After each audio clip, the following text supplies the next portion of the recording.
Hi everyone, welcome back to my channel and welcome to a haul. I have a basket full of stuff to show you and I thought I'd go through it. This is not everything that I ordered, but there's stuff in transit and I don't know when it will arrive. So for now we'll do this and the rest we will see. Let's start with the old orders. I made a Morphe order in July, I think. From their sale on collaboration brushes. There was like 50% off and I bought a bunch of Morphe and Jaclyn Hill brushes. I love these and these are backups, or rather second round of them, and they're just really good quality and they've been lasting me quite well. I've had, I think, my previous order was a year ago and they've been lasting very, very well.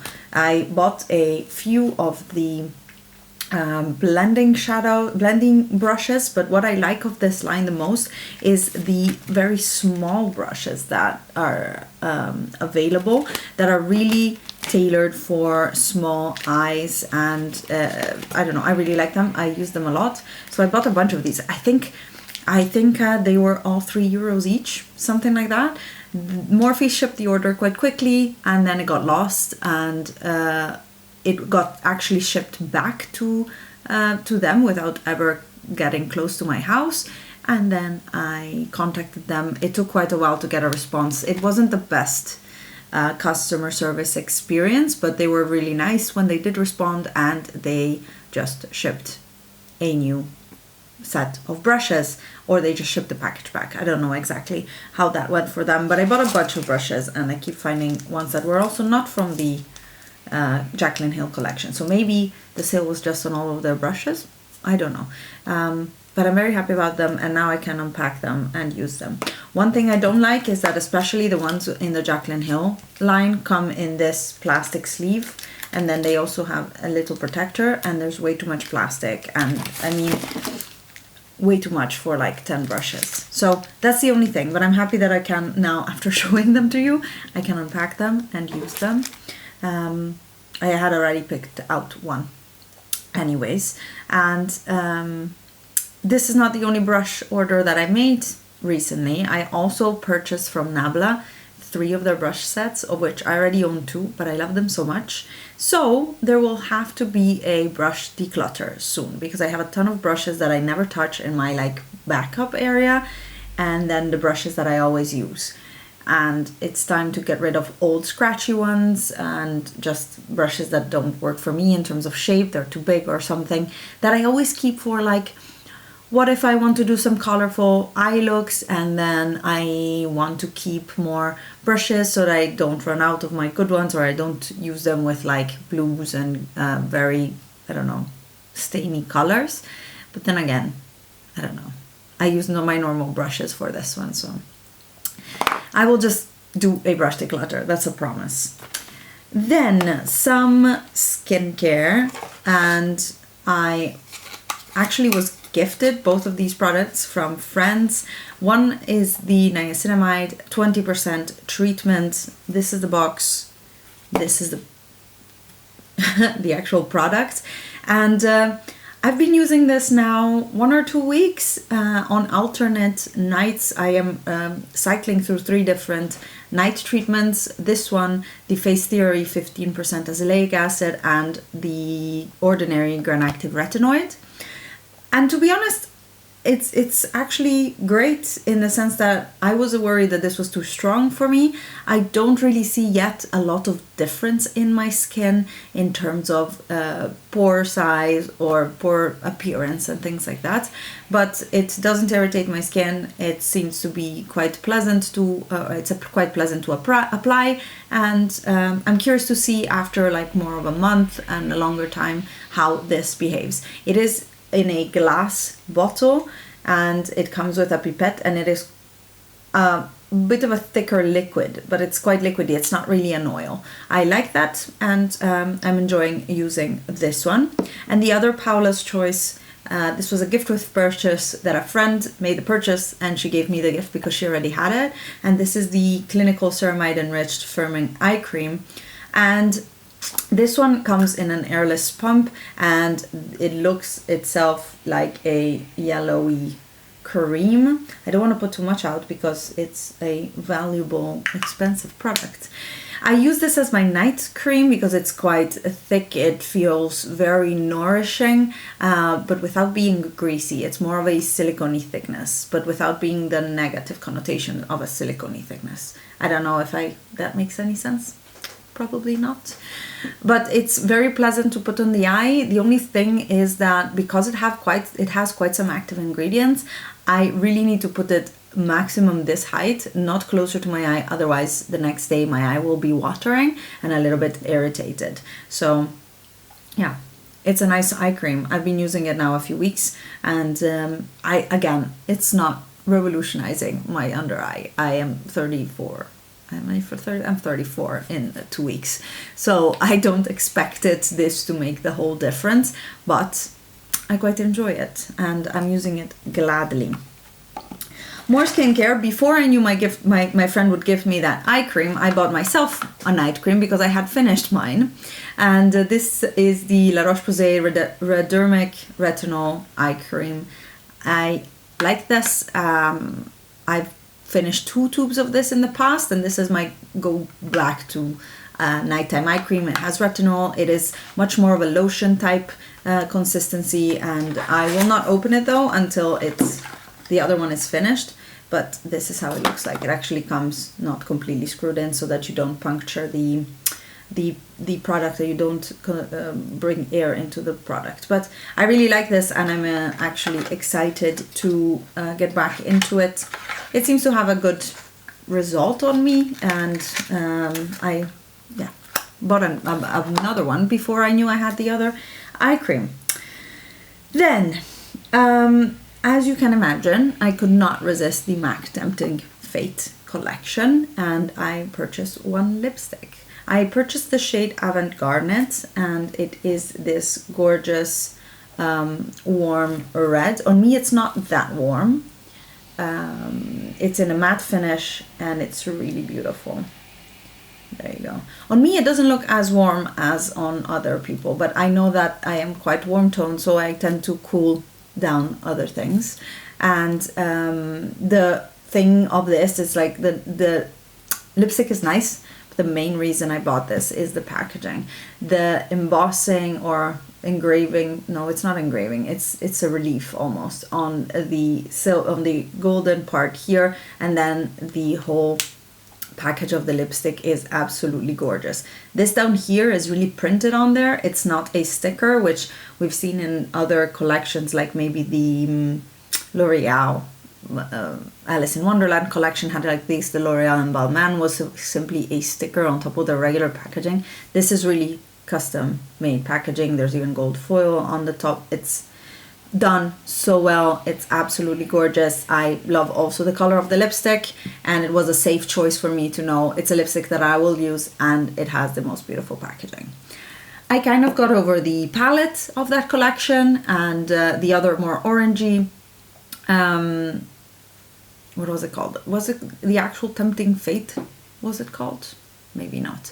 The more orangey lipstick, I kind of got over it. It's okay. I don't need it. I'm very happy with that red one. I've used it quite a few times this month, and it's really, really pretty. So that was that purchase. Then Moulak Cosmetics, who is an Italian indie brand, came out with new brow products, and I was excited when I saw this one. This is the Eyebrow Tint, and I got the shade Perfect Brown 03. I was excited because I thought this was going to be a dip brow gel with a brush instead of a spoolie. Ish. I actually regret purchasing this. And the reason is, this is how it comes out. It has a little brush, and they say, okay, you need to get the excess off. So I get the excess off. And the brush is not stiff enough to actually make lines that look like brow hairs. They're way too thick, and it's very, very pigmented. Now, I could use this with my usual little brow brush, which is the Essence one here. This one right here, which is very, very thin. And with this, I use the Dip Brow Pomade of Anastasia to draw my eyebrow hair. I used this today on my brows, and you can see how they're quite harsh. I find that the color is right for me, but there's just too much product. This one came out nicer, a little bit less product than this one. Here there was a lot of product on the brush, and it just is quite harsh on me. So I'm regretting spending the whatever 15 euros that this thing cost. That's a bit sad. They had free shipping and 15% off, so it was a leap of faith. Not really my favorite thing, and I have a lot of brow products that I love more. But the other thing that I took the opportunity to get from the Mulac website is a lipstick of theirs, and this is the shade Rudolph. Mine had melted in the sun a few years ago, and I had to declutter it. But this is the most beautiful fall cool tone mauve on me. Again, on other people, it's like a warm tone medium shade. I don't know. On me, it's a nice dark cool toned mauve, and I love it for fall, and I had missed it in my collection. It reminds me a little bit of Tool by Colourpop, which, let me see if I can find it, if I still have it, because I decluttered most of my Colourpop, and I think that one went too, mainly because they were all like gone bad. Yeah, I don't have it anymore. So then, this one right here, I'm so happy with it. That was my Mulac order. And let's get into the big one. I made a Colourpop order. Now you saw my Get Ready With Me, so you know what products I bought. I got a Luxe Gloss in Peace Lily. This is from the Lush Tropical Collection. I still haven't used this actually on my lips. Let me try it on this one. It's not really a peachy lip color that I am wearing now, but it smells really like candy.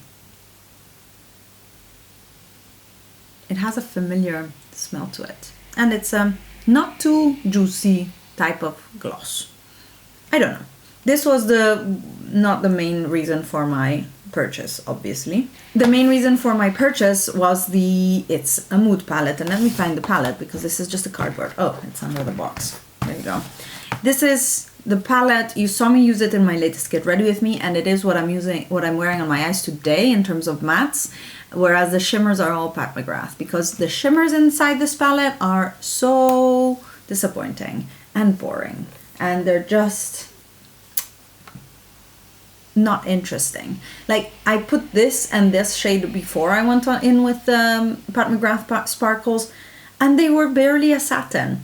Yes, there's glitters in here, but I don't want to wear glitters on a daily basis. I prefer sparkly micas, so that is like, the shimmers are not interesting at all, but the mattes are really good. I've used this and this today, but in previous looks I have used this in the end. I did use this dark purple, the berry, these browns, the mid-tone shades, and even like this very light one right here. They all work very well. The mattes are great. I'm very happy that I have it for that, but I would probably remove all the shimmers and put in, I don't know, my favorite shades from Good Sport and from Dream Street, and then call it my main matte, colorful matte palette.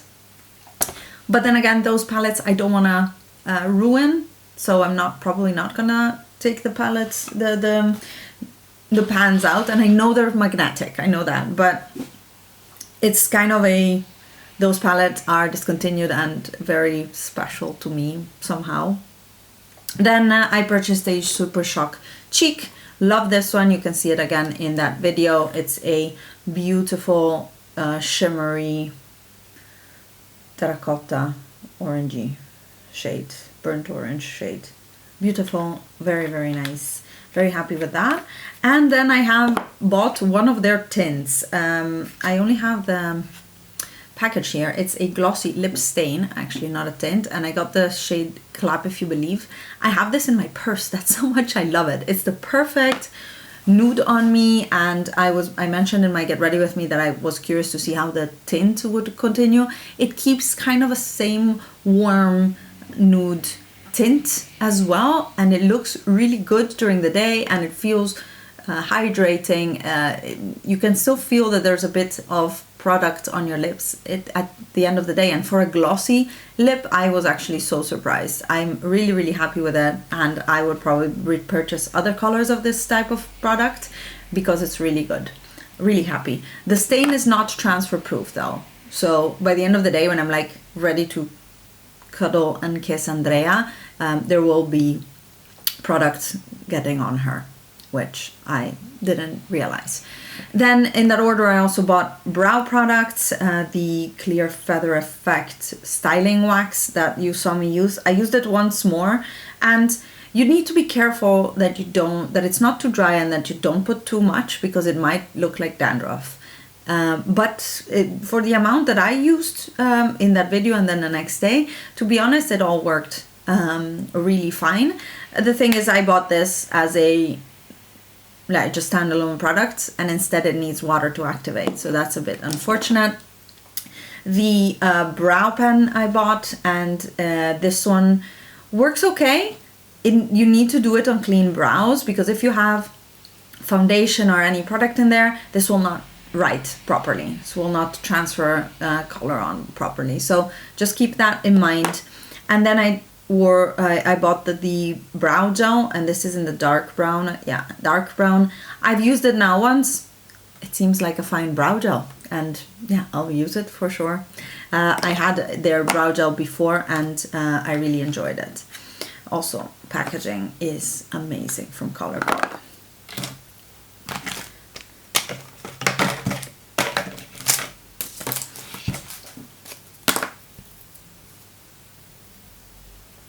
What else do I have in here? A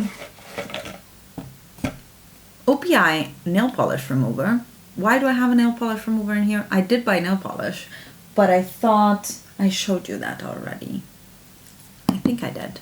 And then I bought a backup of my Garnier After Sun hydrating and kind of self-tanning moisturizer. This one has, it's a gradual tanner, so it's very subtle, and it doesn't leave streaks, or it's like much easier to use than a normal self-tan.